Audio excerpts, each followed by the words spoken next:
welcome back to Inde-Car. Sorry about the phone orientation there. My YouTube application was lagging just a little bit. Anyway, welcome back to the programme on the 22nd of August. Now, news on the independence front is a bit thin on the ground, but there are a number of things happening which I think are worth mentioning. But before we get into the independence part of today's programme, let's have a look at some recent news that has emerged today. And most notably on YouTube channels, and in fact virtually every channel I've noticed, particularly from the Daily Record and its output today, that a man whose brother was killed by Hamas during the attacks by Hamas has accused SNP politicians of anti-Semitism.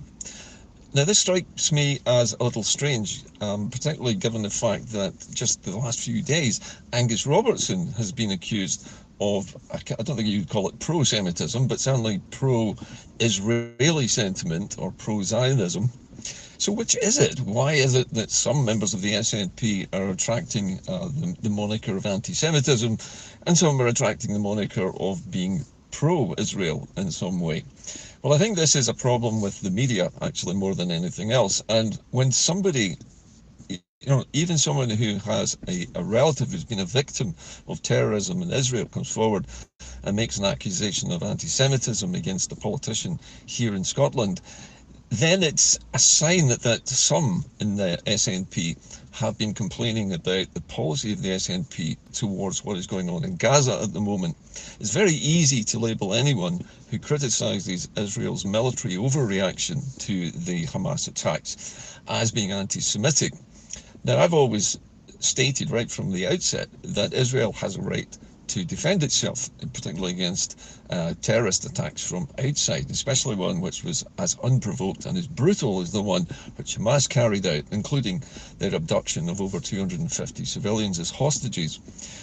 So you would have expected the Israeli Defense Force to retaliate, at least to the same level or even slightly more than the original Hamas attack, because that's what countries do. They have to defend themselves.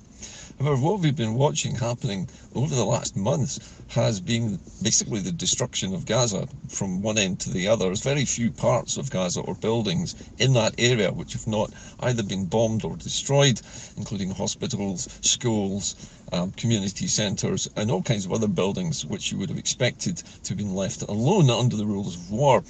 And so it is tempting for people in politics to criticise the Israeli government for its overreaction in this case. Now, as I said, I'm not taking a point here, I'm not taking a view on this, but the SNP is both being accused of being pro-Semitic and anti-Semitic at the same time, which shows that there is some confusion within the SNP's political ranks about what its position actually is here. But it's emerged that the photograph which was released of Angus Robertson in company with I think it's the Deputy Ambassador to Scotland for the Israeli state, provoked an outrage amongst many people who are against what is going on in Gaza at the moment. And because of that, it was difficult to paint the SNP as being anti-Semitic. But this strikes me as being the Daily Record leaping on one person, making the same accusation, and claiming that the SNP is anti-Semitic. Now, this is a trope. This is an accusation which is levelled at anybody in British politics generally who's considered to be beyond the pale in terms of Israel.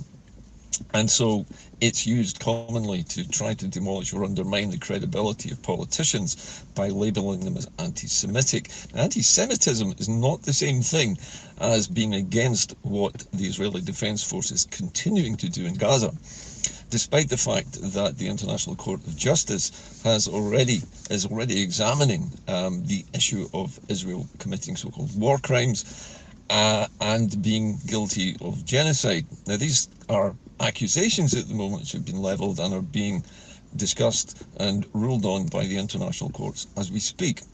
So it's a very inflammatory thing to say that somebody's anti-Semitic. It's also just as inflammatory to say that they're pro-Israeli for different reasons. But all of this name-calling is really designed to discredit political opponents. It is not particularly helpful to somebody whose brother was killed in Israel, or to anyone who wants the slaughter in Gaza to stop. So it doesn't really help or hinder either side. It's just a political trope that's used to discredit political opponents. However, moving on from all of that murky mudslinging that's going on in the political arena, and I was looking at the output from Peter Bell, he's a well-known independence blogger, very outspoken independence blogger, who's proposing a new party for Scotland called the Scotland Party, I understand. And Peter's vision of this party, and I'm reluctant to use the word vision, but in his imagination, the way this party needs to be configured is so that the membership are in charge of the party. Peter is very critical of the SNP for allowing itself to be very centrally controlled, top-down administration, in other words, where the leading cabal in the SNP government decides what policy should be, and the membership are effectively shut out and no debate is allowed to take place. Peter is very keen for this to be a people's party, people who want independence and who've lost faith in political parties due to largely the restrictions put on our politicians by the devolution settlement and their requirement to swear an oath to the United Kingdom before they are allowed to become MSPs. So Peter's party stands outside of this, and its primary function is to gain independence and to provide a process, a political process and a democratic process which leads to that outcome entirely by democratic means. And Peter has today outlined a proposal which has 3 steps, I think it's fair to say, towards independence. Now, the first of these steps, after the foundation of the party and its funding by individuals, more or less like ourselves, I guess, and led by those individuals and led by the people themselves, that party would then campaign in the 2026 Holyrood general election on a single issue. And that single issue would be that Scotland has the right, or its government, its parliament, has the right to take critical decisions on anything to do with the constitution. It should have full powers of a normal state. Now, if the election is won by this party and they get a majority of votes in favour of this proposition, that the Scottish Parliament should be fully empowered, Peter's second step is to use that mandate to publish a bill which lawfully and legally gives the Holyrood Parliament those powers. Now, if we assume that that bill passes, and I think it's fair to say it probably would if you won a general election on that mandate in Holyrood, once that legislation is passed, that is a 2-finger sign to the United Kingdom that Scotland's Parliament has fully repudiated the Union and its control over Scottish politics, and it's taken back control. So the Holyrood Parliament would then be empowered to create any other legislation that it saw fit. So having attained these powers through this legislation, having won the mandate, the next step after that would be to create a new bill which allows the Scottish Parliament to provide legislation for the ending of the Union, but subject to a lawful referendum of every person living in Scotland. Now, I know there are a lot of doomsayers out there who say that the last referendum was heavily stacked against us because it was run by the United Kingdom. But what Peter is proposing is that another body is formed of all Scotland's elected politicians, pro-independence politicians, and that the Parliament and this body oversee the running of this referendum within Scotland with no involvement from the British electoral system whatsoever. In other words, it's run by Scotland, the vote is handled here in Scotland, none of the votes are counted outside of Scotland. Peter hasn't made any mention at the moment of postal votes, whether they would be allowed or not. I'm pretty sure that that would not be a good idea. However, the idea is then to pass this bill, this legislation, into law in Scotland, which proposes, and this is the legislation, that Scotland should become an independent country subject to the result of the referendum. If we win the referendum, which is going to be an entirely Scottish effort, then Scotland simply becomes independent. And its Parliament, having already taken back the powers and repudiated the Union before this, would then have to face another election for new politicians. Presumably, there would be a caretaker government which would oversee the transition from this point onwards, having won the referendum, to the point where a new Parliament is formed and elected at a certain point in the future, and a date is named for Independence Day to be declared. Now, all of this sounds to most of us like it's impossible, that the United Kingdom would never allow this to happen. But unless the politicians that we elect are courageous enough to take the first step, which is to get the mandate to take back the powers to our own Parliament first, so that we can legislate for a new referendum here, we can't proceed legally beyond that point, because everything depends on repudiating the Union and the whole of the Scottish Parliament voting in majority to take back the powers which it should have, because they are our elected representatives. They should not be like a town council, an extra layer of bureaucracy that costs the taxpayers a fortune. We should have one government that makes decisions for Scotland. Now, if that were the case, then people like Angus Robertson, whose apparent title is the Minister for External Affairs, which is a woolly way of saying he's a kind of pseudo foreign minister, but he doesn't have any powers to legislate and he can't do any deals with foreign governments. And yet there he is, pictured and possibly explaining later on that he is trying to make deals with foreign governments, particularly the Israeli government, over things like renewable energy and exports and imports between Scotland and Israel. Now, that is something which would need to be dealt with by the independent Scottish Government if it chose to do that.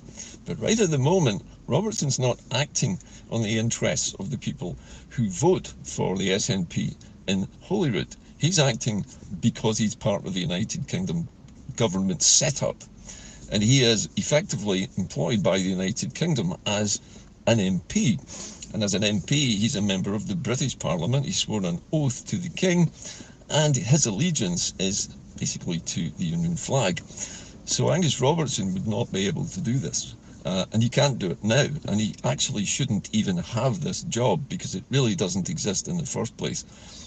However, Scotland can achieve its objective of becoming independent entirely democratically by using the steps described in Peter's most recent post on X, and I recommend that you read it from end to end to get the detail.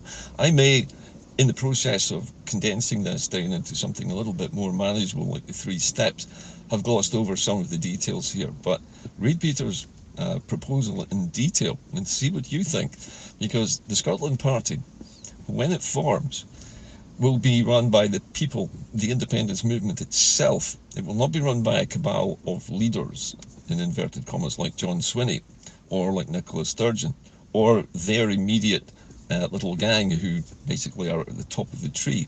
This would be a party of the people which would decide democratically what legislation it needs to enact at Holyrood. But the first thing we need to do is completely reject the Union and say, you don't have this power over us. We're going to put in place legislation that empowers our Parliament to take all decisions about everything. And once we've done that, then we will create a bill which ends the Union and will allow the people of Scotland to decide in a completely free and independent referendum of our own. And really, that is the only way that you can democratically do this. You may have heard me mention many times in the past the efforts of Salvo to establish the legal right of all Scots to self-determination at international courts and in the UN.